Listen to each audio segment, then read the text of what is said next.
Este espacio te va a incomodar y justamente esa es nuestra intención. Lo que van a ver a partir de ahora es mucho más que un podcast. Es un movimiento de venezolanos y venezolanas que nos hemos propuesto reconstruir los hechos que nos llevaron a vivir la tragedia actual. Reconstruir la narrativa y cambiar las formas de lucha son la única forma para salir de ella. Si después de 26 años, a pesar del desastre, todavía no hemos logrado salir del chavismo, algo debemos estar haciendo mal. Más allá de la violencia con la que se han impuesto, las razones de su supervivencia son mucho más profundas. Entre otras, una mezcla de torpeza, de arrogancia, de exceso de ambiciones de parte de aquellos llamados a presentarse como la alternativa. Nosotros, los ciudadanos, también tenemos responsabilidad. Demasiadas veces hemos sido incautos y hemos tolerado estrategias, decisiones y acciones que nos alejan en lugar de acercarnos de nuevo a la democracia. Ya te estás sintiendo un poco incómodo, ¿no? No se puede luchar contra aquello que no se entienda a cabalidad. Nosotros nos hemos decidido a cuestionar la narrativa polarizada imperante y a desmontar el discurso oficial. Es necesario desentrañar los hitos que desde 1989 hasta hoy han llevado a la instauración de un totalitarismo en Venezuela, sin temor de señalar a quienes voluntariamente o no han contribuido en este proceso. En Achimachete, nosotros, venezolanos migrantes y otros que siguen en el territorio, nos hemos propuesto también otros objetivos. Construir una alternativa contracultural y sumar a todas aquellas personas que, como nosotros, entendemos que para oponernos al chavismo, incluso radicalmente, no tenemos por qué convertirnos en personajes ultraconservadores. Por ahora no somos muchos, pero cada vez seremos más. A medida que el mundo sigue abrazando el autoritarismo, quienes lo hemos sufrido continuamos abriendo los ojos y los oídos. Si cualquiera de estas cosas te suena o refleja lo que en algún momento has sentido, acompáñanos. Este esfuerzo es colectivo. Hoy solo estamos poniendo la primera piedra y vamos a necesitar toda la ayuda que podamos obtener.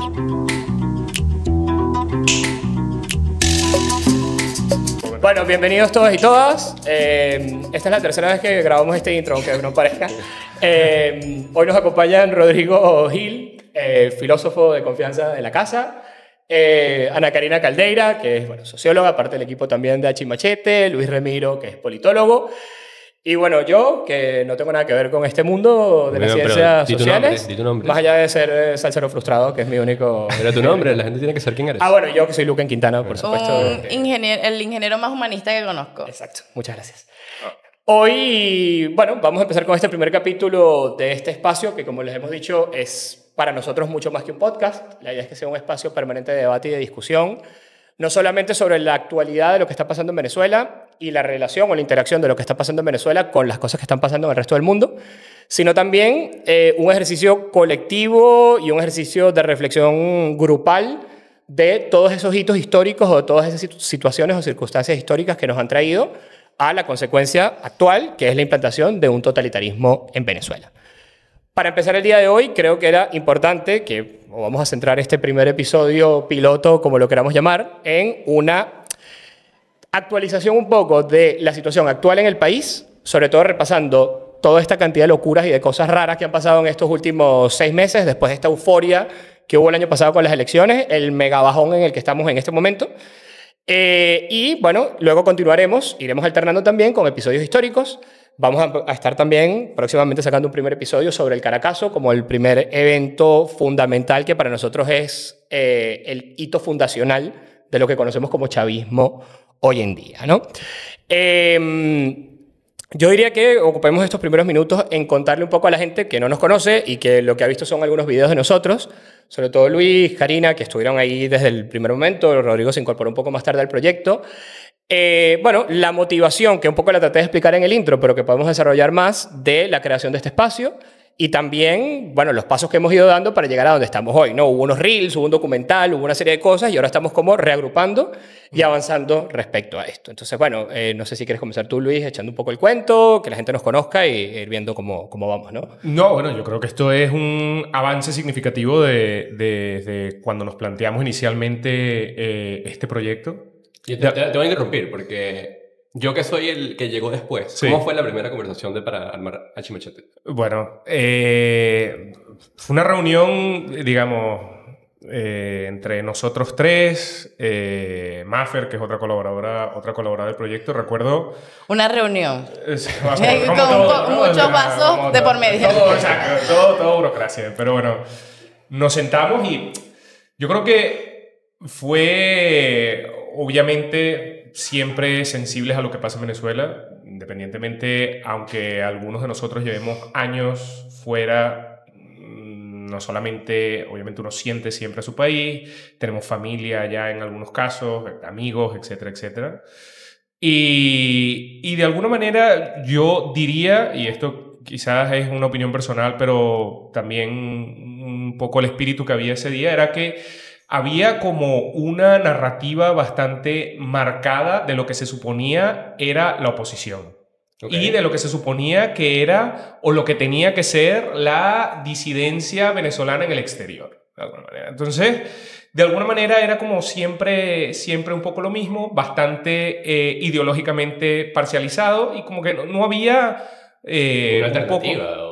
Exacto, un poco de variedad, ¿no? Era, o era blanco o era negro o estás conmigo o estás con el chavismo, básicamente. Y entonces, básicamente nuestra idea fue romper un poco y hablar de los matices en el sentido de no solamente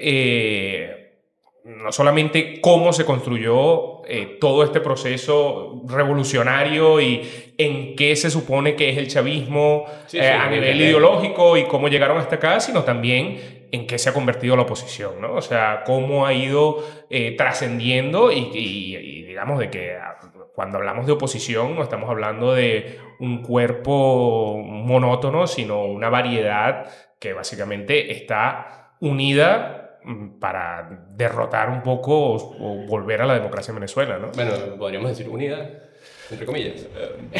Bueno, hoy en día nada Hay un espíritu de democracia, ¿no? Que nos une, unos ideales democráticos claro, que entiendo nos unen. Bueno, eso es parte de lo que hablaremos. Yo quería comentar que, bueno, que sí hubo una reunión concreta, pero yo creo que esto nació desde las canteras de la universidad y que, bueno, creo que estábamos aglomerados en la oposición, pero no por a veces intereses, había un interés común, pero a veces con mucha diversidad. Muchos de nosotros ni siquiera militamos en ningún partido porque no nos sentíamos a gusto, digamos, con el discurso oficial o la forma en que se enfrentaba el chavismo.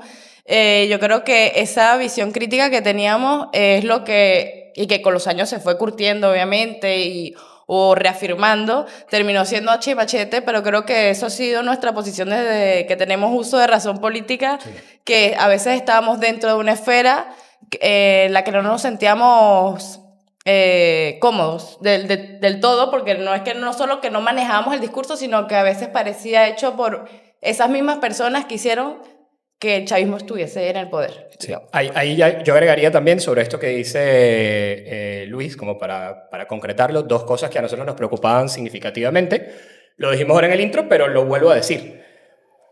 Vemos con mucha preocupación, hemos visto con mucha preocupación una identificación muy clara del activismo político inmigrante venezolano fuera de nuestras fronteras, con una cercanía muy profunda a factores ultrarreaccionarios, ultraconservadores de los países donde llegan.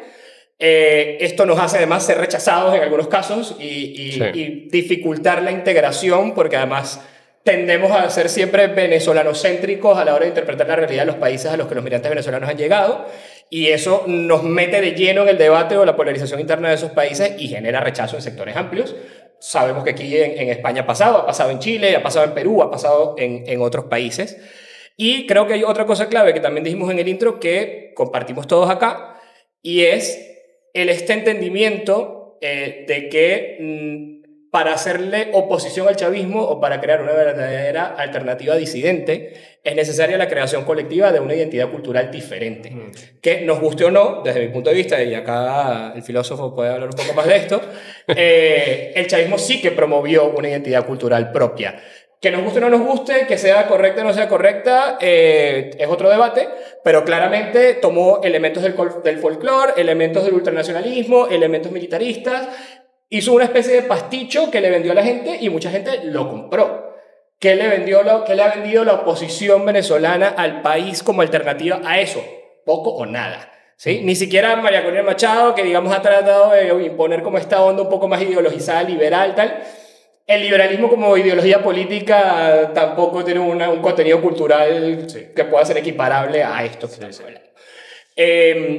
ese creo que es un punto fundamental para nosotros, por eso nosotros creo que tanto en el documental que se hizo de Macedonia con Amor, que si no lo han visto, les recomendamos que lo vean porque es el repositorio audiovisual más importante que se ha hecho sobre las protestas del 29 de julio del año pasado. ¿Dónde se consigue el documental? Está en YouTube.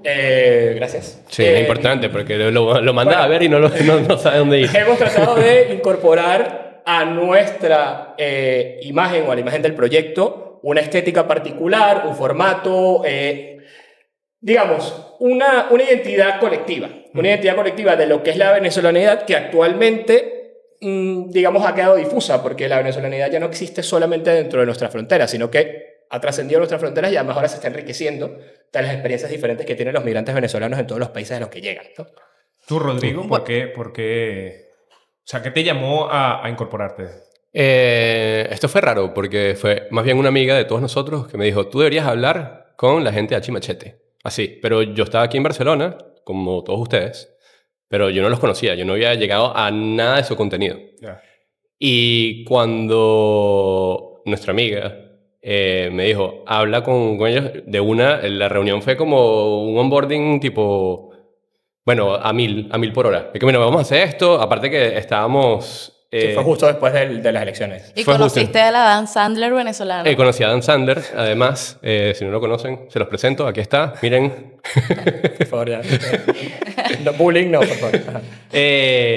Y estábamos muy metidos con el tema del monitoreo, estaban pasando muchas cosas, y de una fue como que, bueno, me dijo así, se ponen las pilas, o le damos ya o chao pescado, básicamente. Y bueno, ahí fue donde me metí y lo conocí más y obviamente me enamoré y bueno, aquí estoy.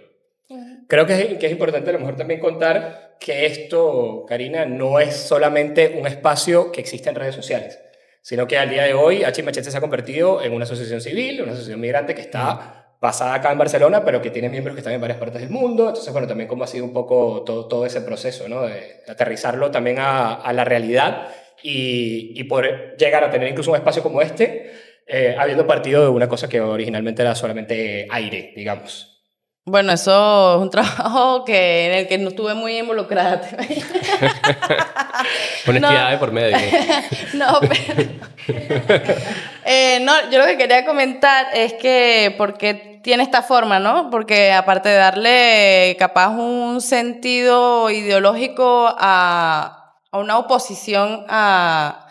Hemos hablado mucho sobre nosotros y de cómo deberíamos cambiar nosotros como oposición, etcétera, pero sabemos que tampoco organizar algo o hacer algo, de hecho estamos en el exterior por eso, es muy complicado porque existe una máquina de violencia que muchas veces no te permite armar nada. Sí es cierto que si creemos que las bases de ese armazón que se han ido construyendo han sido débiles. Mira, ahí está. María León Salvador. El chavismo. Bueno, que lo que quería decir eso, que el chavismo se ha encargado de articular un silencio tan increíble que yo creo que el trabajo que estamos haciendo acá es desarticular ese silencio con información información que además creemos que falta en Venezuela porque normalmente parece muy superficial y no entendiendo que es un todo que tenemos que construir, como lo dices tú, la narrativa que hizo el chavismo, que pese a quien le pese, fue una narrativa que la gente lo absorbió y nosotros no hemos logrado hacer con ese discurso. Pues nosotros estamos creando una información que creo que puede ser útil y por eso los reels fueron tan vistos, porque creo que era información que la gente estaba necesitando, no solo porque dentro de Venezuela es súper complicado producir información, los reporteros son perseguidos, la gente de a pie que terminó siendo al final la que informa también han sido perseguidas. Entonces yo creo que la labor que entendió Hachi Machete que tenía que hacer era informar, algo tan, creo que básico y desde una perspectiva que obviamente es la que queremos que llegue también. Y bueno, yo creo que hemos desmantelado de alguna forma ese cerco mediático desde el exterior y es nuestro grano de arena hacia adentro porque, bueno, hoy estamos fuera. Yo agregaría, además de informar, que parte de nuestra labor es debatir, porque creo que muchos se quedan nada más en informar. No seríamos los primeros en informar desde el exterior, además. Pero el hecho de que queremos contribuir un paso más y poder debatir y hablar de estos temas que, además, nosotros sentimos que están muy focalizados hacia una parcialidad más ideológica, darle un contexto de otro lado o darle ideas de otro lado, creo que va a enriquecer mucho más la discusión. Ya, aprovecho una cosa rápida porque lo que dijo Karina está muy bien, pero no respondió la pregunta de lo que queríamos hablar. Para, digamos, cerrar esta primera parte, porque creo que ya está un poco claro cuál es el perfil del proyecto. Vuelvo a lo mismo, ¿no? Expliquemos un poco, comentemos un poco en qué consiste Chip Machete como asociación. Hoy en día ya esto existe, está registrado, estamos basados acá en España. Esto lo digo no por hacernos propaganda, sino porque está todo el mundo invitado a sumarse desde el país en el que esté. Esto es una comunidad que se está construyendo y hay múltiples vías de participación que nosotros iremos explicando, ¿no? Pero vuelvo a lo mismo, ya que Karina decidió ignorarme de forma olímpica. ¿Cuál ha sido digamos, ese proceso para llegar a ese punto de establecernos como una organización? Y creo que también es importante dejar claro que, si bien los que estamos acá estamos hablando de esta manera tan libre porque estamos fuera del país y no tenemos el temor de ser perseguidos de forma directa, nosotros o nuestra familia, o lo tenemos, pero hemos tratado de superarlo, parte de nuestro equipo está en Venezuela. Y están en Venezuela y a veces no decimos sus nombres o a veces no aparecen en cámara precisamente para preservar su seguridad. Pero bueno, es importante cerrar este primer bloque, digamos, con algún comentario sobre esto, Luis, ¿no? Sí, o sea, bueno, yo creo que un poco tanto el comentario de Karina como el de Rodrigo iba hacia allá. O sea, ha sido un trabajo colectivo, sin duda, ¿no? O sea, que ha llevado, que nació un poco a partir de toda esta idea de utilizar las redes sociales como un mecanismo de difusión de información. Ahora, bueno, en ese momento, cápsulas informativas bastante concretas que ahora el desarrollo del proyecto nos ha llevado a estar liberados de alguna manera y poder tener este tipo de conversaciones, pero ha sido un proyecto que, si bien comenzó, como comentaba, una reunión de 4 personas, ahora pues multitud de personas colaboran de alguna manera u otra, ya sea organizando, ya sea haciendo entrevistas desde Venezuela, trayéndonos información directo desde Venezuela, poniéndose en contactos con familias de detenidos, gente que está organizada, organizaciones civiles, tanto dentro como fuera de Venezuela, que creo que son valiosísimas de alguna manera, porque yo creo que hay el gobierno ha hecho un esfuerzo bastante constante de desarticular la oposición como ha podido, y la represión básicamente se fundamenta en esto, y que iniciativas grassroots, ¿no? O sea, que ciudadanos de alguna manera se organicen para coordinarse y combatir con todo este proceso, yo creo que ahí es donde está el valor de esta iniciativa. Bueno, y vamos a hablar en su momento también de cómo se puede combatir esto desde el espacio comunicacional y desde el desmontaje del discurso oficial, pero bueno, ya tendremos tiempo en otros capítulos. Yo aprovecho este inciso acá para también agradecer a mucha de la gente que ha ido haciendo esto posible, gente que no está físicamente acá en Barcelona y por eso no van a aparecer quizás en estos primeros episodios, pero bueno, hay gente como Rosalía Hernández, como Daniela Guerra, como Cristabel Cartaya, bueno, María Fernanda, que no está hoy, y demás, que irán viendo sus caras pues como las han ido viendo en la plataforma, más otros colaboradores que, como les decimos, nos han ayudado mucho, pero que no podemos decir sus nombres por temas de seguridad, como ya todos se podrán imaginar. Entonces, bueno, dicho esto, nosotros empezamos el año pasado, en enero, antes de que viniera el proceso electoral, en un momento en el que yo diría que había un inmenso bajón de la actividad política en Venezuela. Estábamos como en un valle absoluto de una supuesta tranquilidad o normalización de la situación en el país. De hecho, se estaba hablando del Venezuela se arregló, de un pequeño rebote económico que había habido. La administración de Estados Unidos había levantado ciertas sanciones petroleras porque había esta negociación para las elecciones. Se dan las elecciones.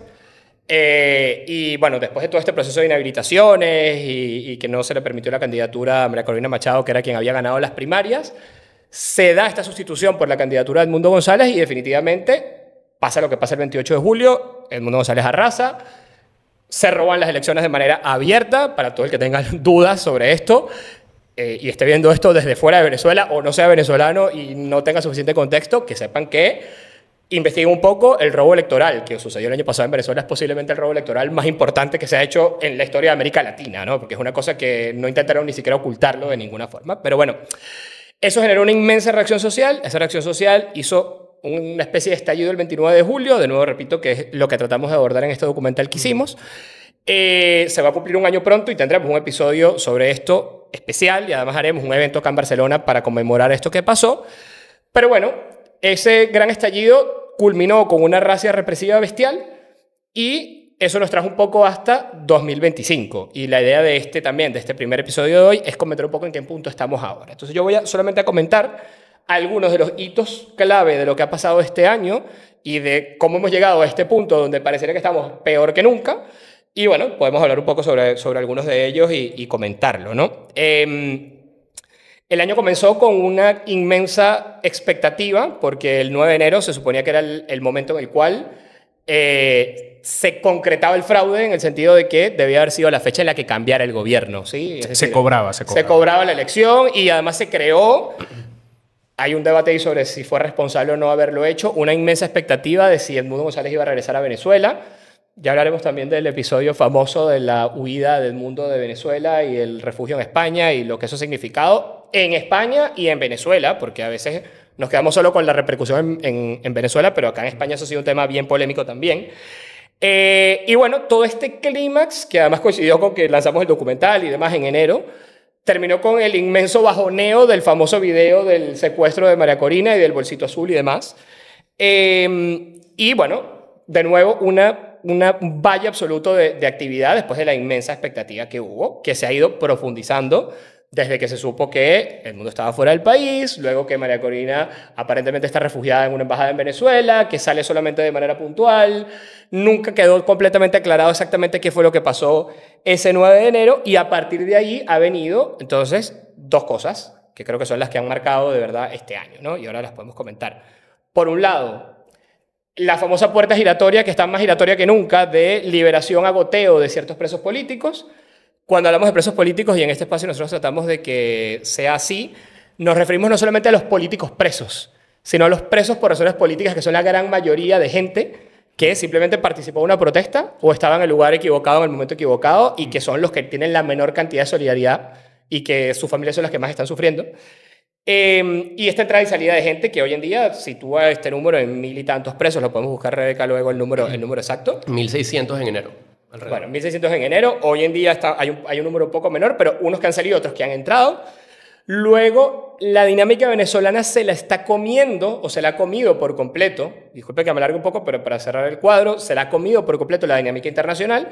Una cosa tras otra, es decir, primero esta posición ambigua de la administración de Donald Trump respecto a Maduro, la negociación de las deportaciones, todo el rollo de las deportaciones y toda la política migratoria de Trump en Estados Unidos, sumada al tema arancelario, que por ejemplo sacó completamente de la agenda de Europa el tema venezolano. Lo vivimos porque estábamos teniendo ciertos contactos acá para presentar el documental, por ejemplo, al Parlamento Europeo, y de la noche a la mañana la prioridad cambió completamente y ese proyecto quedó abandonado.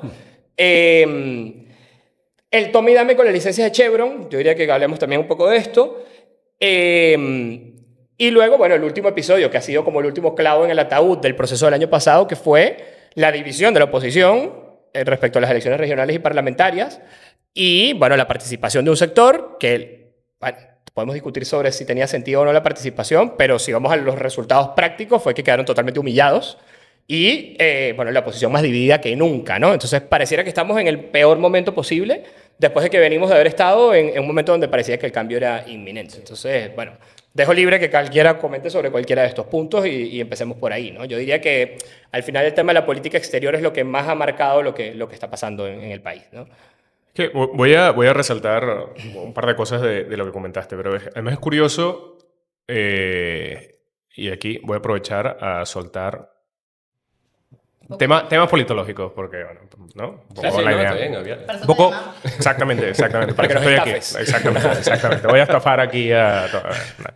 ¿Qué nos dice la literatura sobre todo el tema de polarización, ¿no? Que es un poco lo que está como latente en... Exactamente, además.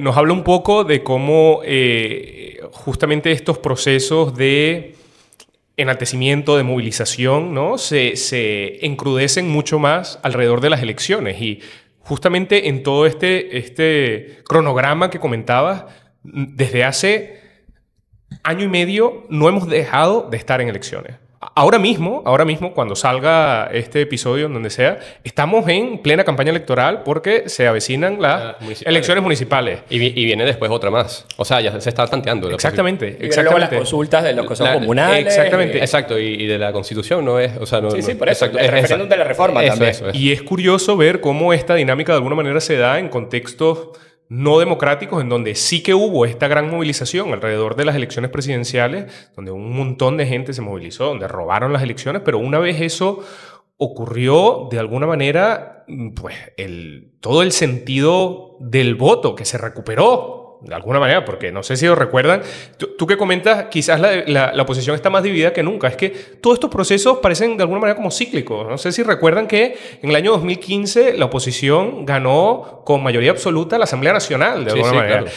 Y al año siguiente hubo elecciones.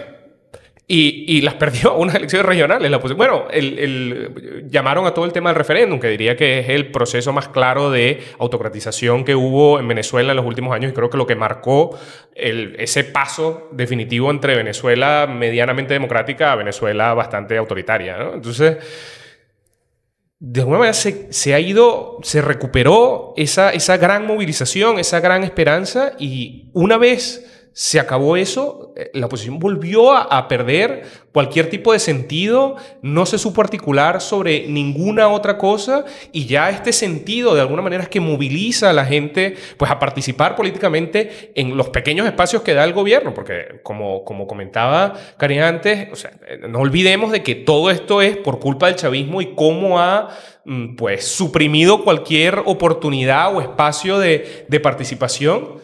Pues ya la oposición tampoco encuentra ningún sentido, ni la gente tampoco, ¿no? O sea, es como estamos simplemente...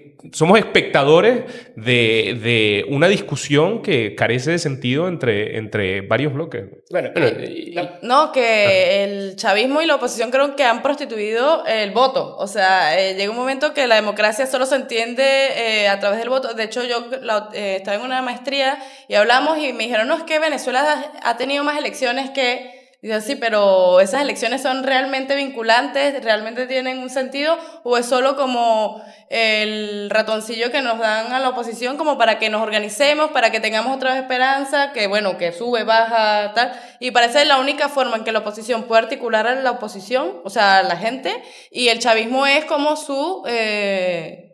como quesito para que nosotros nos distraigamos en ese momento. La trampa. Es la trampita, ¿no? Pero a lo que querías decir, bueno, ese ciclo que ya lo hemos vivido innumerables veces en ocasiones, pues yo estoy en este momento en ese bajón. O sea, yo creo que es horrible para todos los venezolanos, y no solo porque hay bajón psicológico, sino que además hay muertes detrás de eso, hay persecución, hay exilio, hay presos, o sea que... Para la oposición está siempre muy cuesta arriba, pues, pero es un trabajo que hay que hacer. Y bueno, yo agregaría que, en base a lo que tú dices, el análisis de que el 2015 es, por lo menos, una democracia, dependiendo de la literatura que se agarre, pero medianamente democrática o en vías a, o sea, un sistema híbrido, lo que sea, a un autoritarismo realmente férreo, ya considerado así, que se logre movilizar a través de una elección a la población para que vote, para que tenga una actividad, es mucho más, es una acción como mucho más loable, porque en otras condiciones, o sea, en unas condiciones de mayor apertura, es mucho más fácil participar. Sí, no. Ahora, motivar a la gente es mucho más difícil, y en ese momento se logró. Ahora, reactivarlos otra vez es un problema. Y agregaría aún más que poner todas las esperanzas en una acción particular, como es la elección, ¿verdad? No sé si resuelve nunca el problema de la oposición, porque lo que yo sí veo desde mi punto de vista es siempre eso, vamos a hacer la lógica de activar o de movilización de la gente a través de un evento único, a través de una elección, porque claro, es muy tangible, o sea, tú lo puedes realmente cobrar en cierto sentido. En este caso no se cobra porque hay otras consideraciones, pero en términos generales una elección es algo que tú puedes cobrar, y siento que la lógica de la oposición está muy ligada a esa electoralidad. Lo que pasa es que ahí hay otro tema importante, o sea, eso es otro tema que yo diría que hay que dedicarle un capítulo y vamos a apuntarlo para hablarlo, porque es que esto tiene dos vertientes. Una vertiente, que es una discusión interesante, es cómo esta identidad electoralista y esta pasión por las elecciones que los venezolanos parece que tenemos, juega a nuestro favor porque desde cierto punto de vista, bueno, nos hace una sociedad que en cierto modo tiene la democracia muy, muy interiorizada. Sí. En apariencia, pero por otro lado es nuestra gran desgracia porque solo, como dice Karina, solo entendemos a veces la participación política como el ir a votar. Pero hay otra vertiente que tiene esto, que, de nuevo, entendiendo que el chavismo es el gran culpable de todo y que la oposición y que la violencia y la represión que han impuesto es la causante de la gran mayoría de los males que tiene nuestro país, el chavismo más recientemente, pero también el sistema bipartidista en su momento, generó esta dinámica de mercantilización también de la política, en la cual las elecciones también eran muy importantes porque, como dices tú, eran el mecanismo para cobrar, pero para cobrar literalmente, en el sentido de que mira, es la manera en la que tengo yo al participar en unas elecciones parlamentarias, en unas elecciones de gobernadores, en unas elecciones de alcaldes, de tener a toda mi maquinaria en puestos de gobierno. De hecho, lo digo transparentemente, es un argumento que seguimos escuchando cuando vienen elecciones. Mira, sigue Se menciona aquí corrupción, empiezan a caer cosas.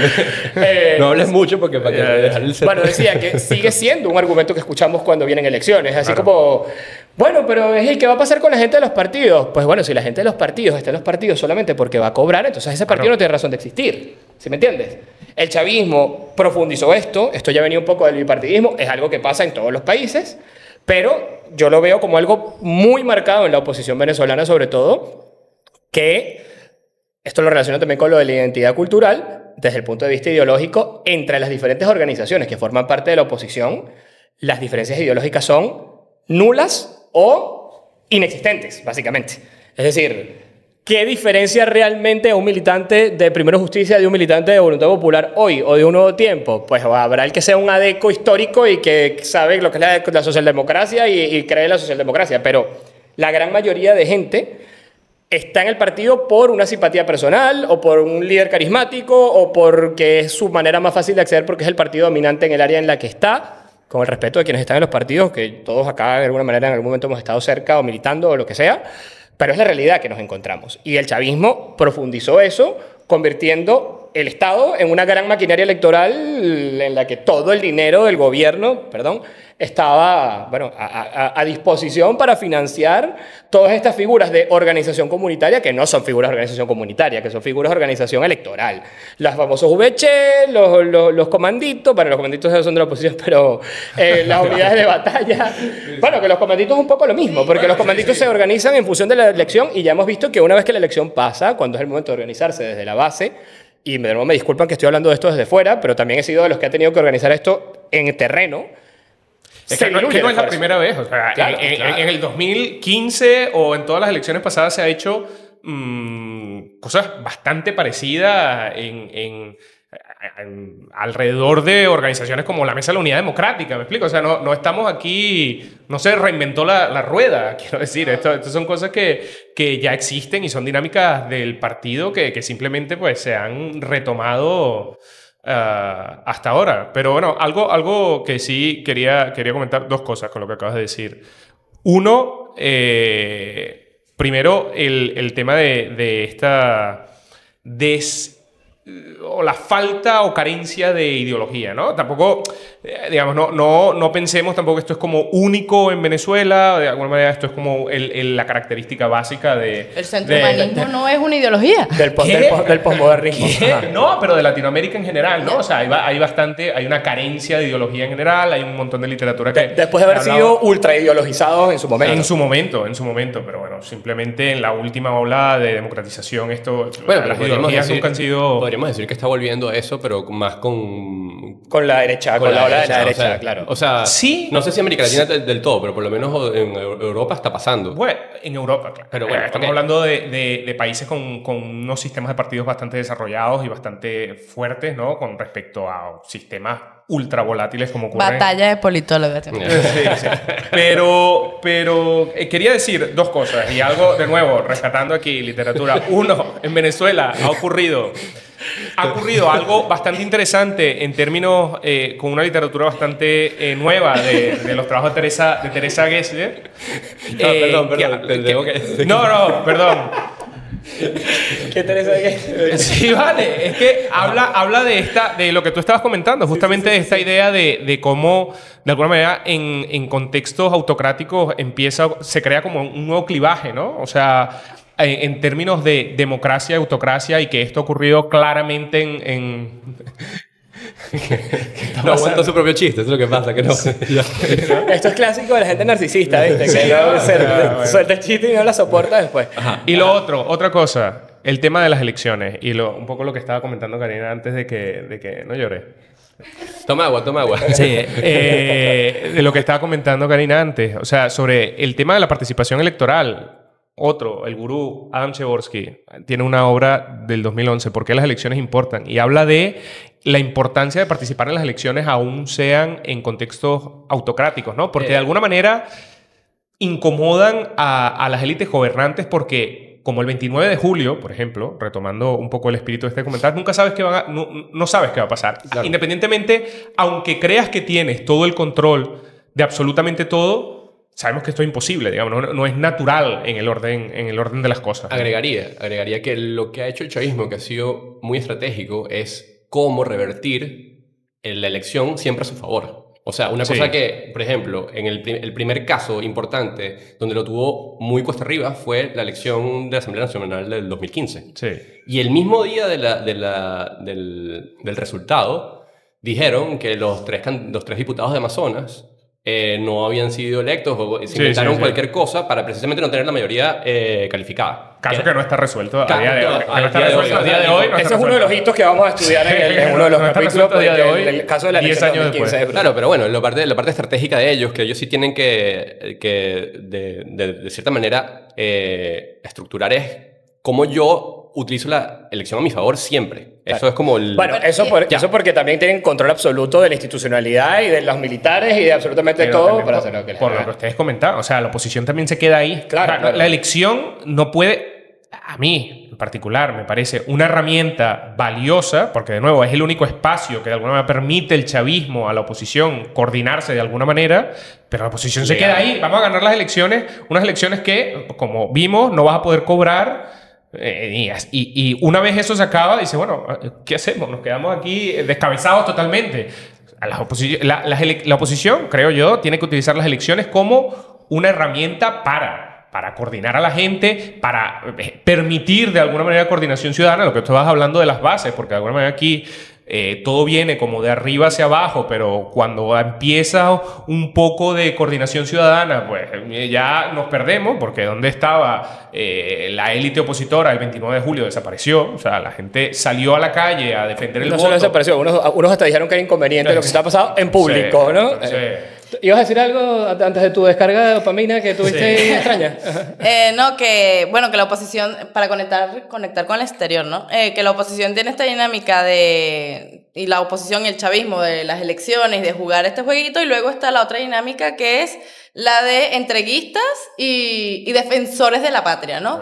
Entonces, bueno, como nosotros no hemos podido, por las razones que ya hemos explicado, desde afuera y desde adentro, también está bueno que nos ayuden, ¿no? Que vengan los marines o que la ONU o qué tal, ¿no? Y se ha hecho un trabajo que por eso yo creo que lo que ha pasado en Venezuela ha sido tan mediático. O sea, hay gente que dice, pero en El Salvador se va la misma gente, en Honduras se va la misma gente. O sea, que el caso venezolano ha sido muy mediatizado. O sea, yo en Argentina a veces veía que había más noticias venezolanas que de la propia Argentina, ¿no? Yo creo que se ha hecho una labor positiva, pero también a veces, en muchos casos, la oposición ha tratado de delegar la responsabilidad histórica que nos corresponde a nosotros al exterior, y luego el chavismo pues usa el arma de hay que defender la patria, ustedes son unos entreguistas, ustedes no sé qué. Entonces yo creo que en esa lógica también podemos conectar con la lógica de las sanciones de Trump y todo esto, pero bueno, son dos ciclos en donde nos vamos como mordiendo la cola: elecciones, entreguistas, defender la patria, elecciones, depresión por el medio,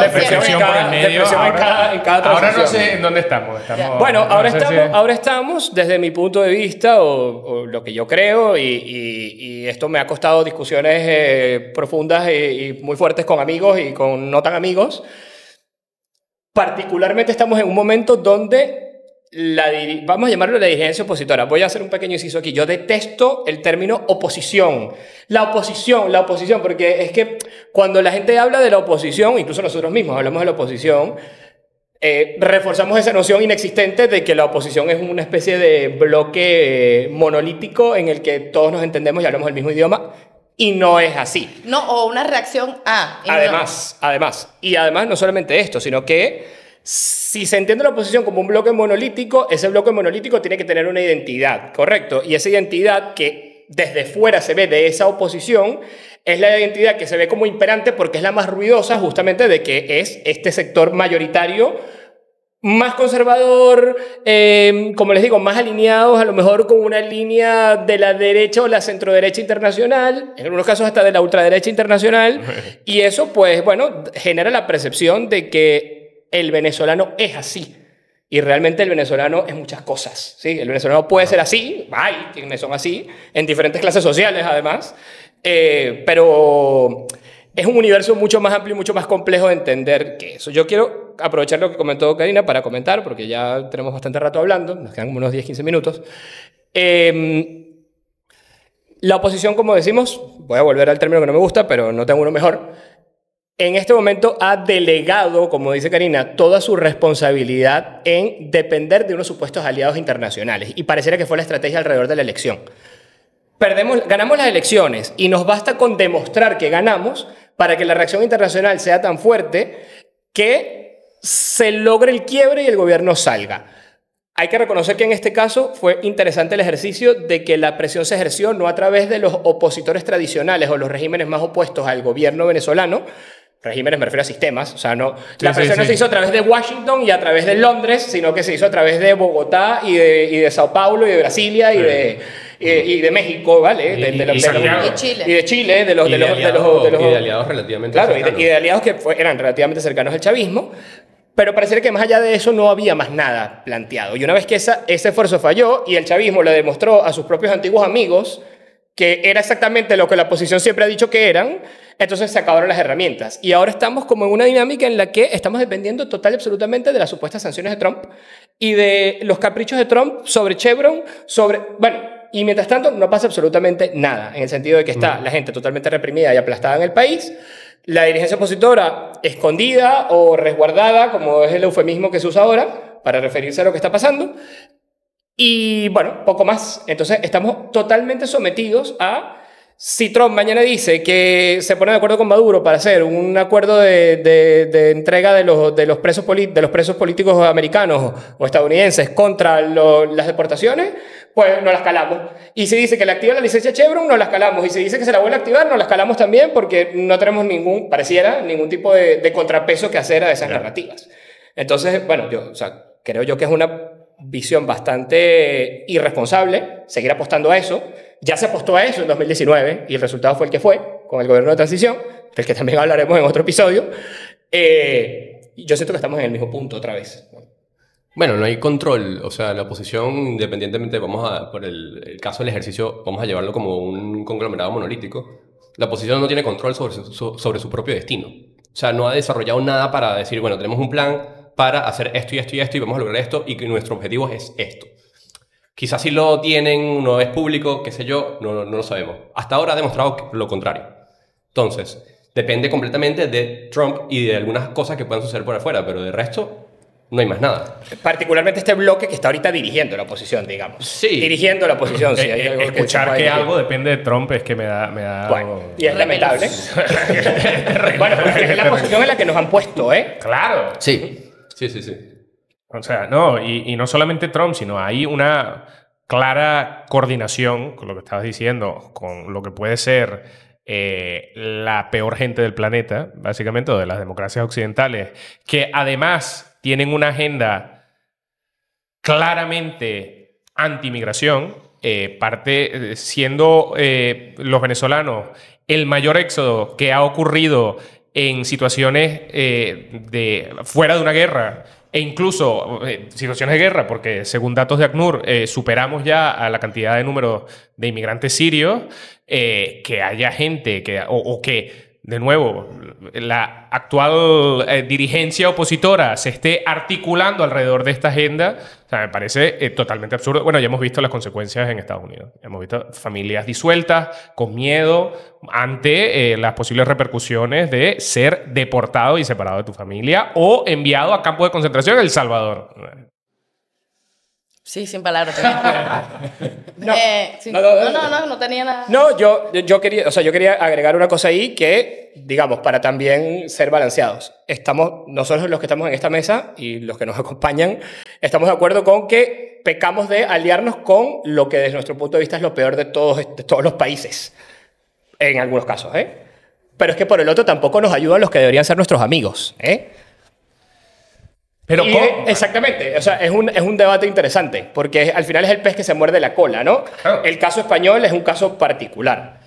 Separándolo de la figura de los que sabemos que pareciera que tienen intereses económicos directos en Venezuela y aquí en España, que bueno, está por verse, y además hay una gran polémica en este momento al respecto. Pero habla. Pero hay factores, o sea, no, quiero decir, hay factores.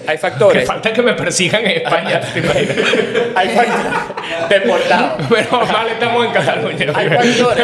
Hay factores, por ejemplo, de la izquierda española que están absolutamente claros de lo que pasa en Venezuela, totalmente claros de lo que pasa en Venezuela, y no se pronuncian o no se posicionan de una manera más frontal en contra del gobierno venezolano, porque la oposición, o sea, usando el argumento falso, bueno, por eso decía que hay otros que es por esta razón, pero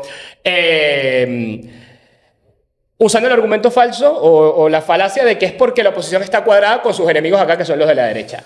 Pero entonces, ¿qué viene primero? ¿No? ¿El huevo o la gallina? Porque también el argumento de muchos en la oposición que se posicionan aquí con la derecha española, por ejemplo, independientemente de que eso vaya o no contra sus propios intereses, lo que llamamos la disonancia cognitiva, es el argumento contrario, ¿no? Es decir, yo me posiciono con la derecha en España porque la izquierda, que en teorías deberían ser nuestros aliados históricos, los socialdemócratas, el PSOE, etcétera, han decidido hacerse de la vista gorda de lo que pasa en el país e incluso algunos tener negocios de forma directa, como se ha venido demostrando en los últimos días, con personas directamente relacionadas con el gobierno venezolano. Entonces, bueno, ayúdanos, compadre, por favor, ¿sí? O sea, cosas como la que ha hecho Boric en Chile son interesantes, a pesar de que la propia oposición peca de destruir a Boric. O sea, cuando hacen es porque hacen, cuando no hacen es porque están entregados con el gobierno. Si hacen es porque hacen muy poco y en realidad están siendo hipócritas y no lo están haciendo de convicción. Entonces, tiene que darse una reconstitución muy profunda del discurso de la oposición a nivel mundial y además de esa interacción con estos factores que, como les digo, no tengan por qué ser los factores más ultraconservadores, sino que haya una visión mucho más transversal del problema venezolano desde el punto de vista de derechos humanos, de democratización y bueno, en general de salir de una tragedia absoluta que está afectando a millones de personas, ¿no? Esos son tus amigos, ¿viste? Es que lo estás viendo, lo estás posicionando como si fuera. Y no es el caso. O sea, yo, para nada. Estoy jodiendo, claramente. Pero más allá de eso, yo creo que, hablando del caso español, porque estamos hablando específicamente del caso español, tampoco ha ocurrido fuera de España, quiero decir. Claro, o sea, ¿dónde está la de... Pongo el caso español porque estamos acá. ¿Dónde está el acercamiento con, yo qué sé, el Partido Laborista o con el Partido Socialista Italiano? Esto no ha ocurrido Bueno, tampoco. porque España es básicamente la conexión idiomática. Pero vale. España es un buen ejemplo porque estamos acá, pero lo que dice él es cierto. O sea, esta misma ¿Dónde dinámica, está? ¿Dónde está? esta misma dinámica se replica con los que son representantes de la oposición. Sí. En todos los países replican exactamente la misma dinámica. Sí, claro. Pero- Entonces, a partir de ahí te alienan a la población venezolana que está en esos países de una parte muy importante de las poblaciones de esos mismos países que los están acogiendo. O sea, los estás ligando a una polarización que es tan dañina en esos países como en el país del que estamos viniendo, ¿no? Sí. Pero hablemos, o sea, para matizar un poco el tema del caso español, que creo que fue una combinación de momento histórico, de alguna manera, en donde, de nuevo, donde se recrudeció más la autocracia en Venezuela, estaba gobernando un partido de derechas aquí en España, el gobierno de Mariano Rajoy. Partido que además tomó el caso de Venezuela como bandera porque en ese momento coincidió con la emergencia de Podemos como partido político de izquierda, además un fuerte contendor contra el sistema bipartidista español. las alianzas que sí que hubo claramente, sobre todo entre esa dirigencia original de Podemos, de Monedero, Pablo Iglesias y toda esta gente con el chavismo, pues le permitió un discurso perfecto a la derecha para abanderar a la oposición venezolana. ¿Cuál es el problema? De que la oposición se sintió muy cómoda ahí y rompió cualquier otro tipo de acercamiento con algo que no fuera el Partido Popular y ahora Vox. Y estamos hablando independientemente de los negocios que puede o no puede haber, porque de alguna manera esto que estás comentando, no sé, o sea, no sé. Pero cada vez hay más indicios. Sí, pero es que, no sé. O sea, Bueno, sí, seguramente, es que seguramente, no no te voy a decir que no, seguramente, pero digamos, ha sido es que no quiero sonar como el gran defensor aquí del PSOE, digamos, pero de la izquierda aquí. Fueron los que aprobaron de alguna manera la visa humanitaria a los venezolanos en su momento. Fueron los que reconocieron el gobierno de Juan Guaidó. ¿Me explico? O sea, eso, el contrafactual. Hubiese pasado con Mariano Rajoy, que aprobó las visas de oro con las que mucho chavista acabó comprando pisos en Salamanca. Voy a cortar un momento aquí el punto para no irnos por aquí, porque si no vamos a estar aquí una hora. Esto es un episodio, o sea, esto es un episodio en sí mismo, ¿vale? Solamente quiero, para no dejar el bloque, te diría que cualquier otra persona te diría que hicieron todas esas cosas para tapar los negocios que estaban haciendo y poder seguirlos haciendo mientras aparentar que no están realmente cuadrados con el gobierno, ¿vale? Do your own research. Vale, exactamente. Do your own research. Investiguen lo que ha pasado, en otro momento lo abordaremos. Yo quiero cerrar, porque nos quedan 5 minutos para terminar, hablando un poco de, o sea, es decir, estamos hablando esto con un poco de tono satírico, humorístico, porque hay que reírse para no llorar, pero realmente la situación es muy crítica. La razón por la que hay muchas noticias de Venezuela es porque hay muchas noticias en Venezuela. O sea, es decir, los medios no se lo están inventando, no es una dinámica que está siendo exagerada, es que realmente hay una tragedia en Venezuela. Pero hay un uso político de ello. Evidentemente, pero eso no niega que la tragedia exista. Claro. Entonces, la tragedia oscila, digamos, ¿no? Hay momentos en los que la cosa está peor, hay momentos en que la cosa está mejor. Ahora estamos otra vez en un pico grave de la situación económica poniéndose terrible. Los que tenemos familiares en Venezuela lo vivimos, y los que viven allá, por supuesto, mucho más. Y dentro de ese, digamos, línea base, dentro de esa línea base de tragedia, hay un nivel inferior, un nivel peor, que es la tragedia que viven dentro de ese contexto socioeconómico los que están detenidos y los que tienen familiares presos. Y yo no quiero nunca que nosotros perdamos el foco de eso. Y toda nuestra actividad siempre tratará de ir en rescate de la imagen de estas personas, en rescate de la dignidad de estas personas que se están muriendo en la cárcel por falta de medicamentos, que los familiares tienen que mudarse a zonas remotas del país o a zonas donde no es su residencia habitual para poderlos mantener. Vimos el caso este terrible de los chicos que estaban en la calle porque tenían a los ambos padres presos y el padre murió en prisión. Han muerto ya como 7, 10 personas, lo pudiéramos verificar, desde julio del año pasado, muerto en la cárcel o por condiciones de salud generadas por pasos en la cárcel que tuvieron. Esta chica que murió hace poco también de epilepsia, que hicimos también el video. Bueno, pero es que... Sí me entiendes, ¿no? El punto es que... Bueno, pero yo creo que como ejercicio de memoria histórica, creo que también para finalizar este podcast, que no es un podcast, creo que podríamos hacer... finalizar con 2 personas que estén detenidas o personas que hayan muerto en esta lucha histórica, pero bueno, no sé. Sí, no, yo creo que además de seguir resaltando aquellos casos más emblemáticos o los casos que requieran mayor atención en un momento determinado, porque hay muchos casos emblemáticos, es importante mantener vivo esto y mantener viva la noción de que aunque pareciera que políticamente no pasa nada en el país, hay muchas organizaciones de derechos humanos, organizaciones humanitarias que siguen haciendo trabajo en Venezuela, otras no tanto, pero las que sí lo hacen, sabemos quiénes son y que están ahí y que están amenazadas y que están trabajando y que tienen solidaridad con los presos y que están repartiendo alimentos y que están compartiendo, digamos, recursos legales con las víctimas y que no olvidemos que fundamentalmente el chavismo hizo la máxima traición posible que pudo haber hecho el chavismo a su base fue lo que sucedió el 29 de julio, porque después de haberse vendido durante 3 décadas prácticamente como los grandes redentores de las clases desposeídas, de los pobres, de los sectores populares venezolanos, llevaron a cabo una oleada represiva bestial en los barrios más pobres del país castigaron a su propia base por haber votado en contra y por haberse manifestado en contra, y hoy en día son esos sectores populares los que más están viviendo la tragedia. Entonces tienen, digamos, la capa base de las condiciones socioeconómicas que están son de un nivel paupérrimo, y luego por debajo, encima, tienen que lidiar con un familiar preso, con alguien de la comunidad que está preso, con alguien a quien hay que atender, con una familia que se queda sin la persona que es la proveedora o la proveedora principal, sin la madre o sin el padre, etcétera, ¿no? Entonces, para nosotros creo que es sumamente importante mantener la solidaridad con esta gente. Que pase lo que pase, nuestra bandera siempre tiene que ser que esta gente salga libre y que deje de estar detenida por razones absurdas como están siendo. Y pues bueno, una muy buena parte de nuestra actividad siempre será pues mantener esa memoria histórica viva. Estamos tratando tenemos varias iniciativas de memoria histórica que queremos seguir llevando a cabo.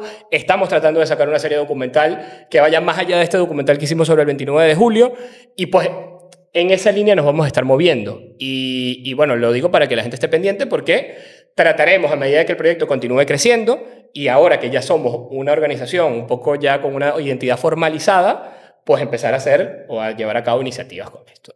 Yo con esto quisiera que vayamos cerrando. Comentario de conclusión o de cierre de este primer capítulo, algo que le quieran decir a la gente sobre el acompañamiento del proyecto o sobre lo que ha pasado hasta ahora. Karina se tiene que ir porque va a tomar un tren dentro de media hora, porque también hay lugar para la vida personal de la gente. Pero bueno, terminar con un mensaje para la gente y para la gente que nos está acompañando también por qué deberían acompañar este podcast o este espacio de discusión y vías para sumarse, ¿no? Antes del mensaje, es importante que nos sigan a través de nuestras redes, Hachimachete, en TikTok, Instagram, YouTube. Ahora. Te interrumpo, no es Hachimachete, es en bueno. TikTok y en YouTube es Somos Hachimachete y en Instagram es hacha.machete. Qué mal De todas integrante. maneras, igual lo vamos a poner... Voy a hacer como hace la gente ridícula en YouTube. Lo vamos a poner aquí, los users, para que lo pongan. Ojalá no esté aquí, sino esté cuando arriba. por favor. Sí, cuando tú lo ves, la descripción, sigue por aquí. No tenga nada de sentido eso. Eliminen el fondo.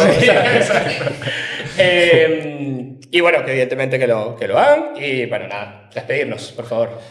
No, yo lo que quiero decir es que esta no es la primera vez que atravesamos un momento así. Hemos salido de ello antes y hemos salido de ello juntos. No caer en la desesperanza. Siempre hay un mañana, y organizados es la única manera, y colaborando y entre nosotros va a ser la única manera de salir de esto. Bueno, ya que está la autoayuda aquí presente, ¿te imaginas? Quería comentar no sé si es un bulo o una frase que se le atribuye a Margaret Mead, donde decía que la huella de civilización más importante que se ha visto donde surgió la civilización fue un fémur arreglado, pues, como curado. Y eso solo se dio porque había alguien que lo cuidaba, o sea, que alguien que le traía agua, le traía comida, ¿no? Entonces yo creo que el chavismo y todos los totalitarismos en sí, no solo eso, hacen un silencio abismal con la paz de los sepulcros, sino que tratan de que las relaciones se rompan. Entonces, pues, si no nos podemos organizar políticamente, pues que aunque sea, le sigamos dando la sala a nuestro vecino, haciendo el sancocho, porque la relación está en la comunidad y creo que es la única forma de salir de aquellos que quieren acabar con nuestra comunidad. Sí. Te va a costar mucho hacer algo mejor que eso, así que... No, yo me despido, chao. Dale. ¿Qué más voy a contribuir? Gracias a todos y nos vemos la próxima semana. Gracias. Si te gustó este episodio, suscríbete. En nuestro canal encontrarás mucha más información y debates como el que viste hoy. Somos Hachimachete y puedes conseguirnos en nuestras otras redes sociales y también recomendarnos a un amigo.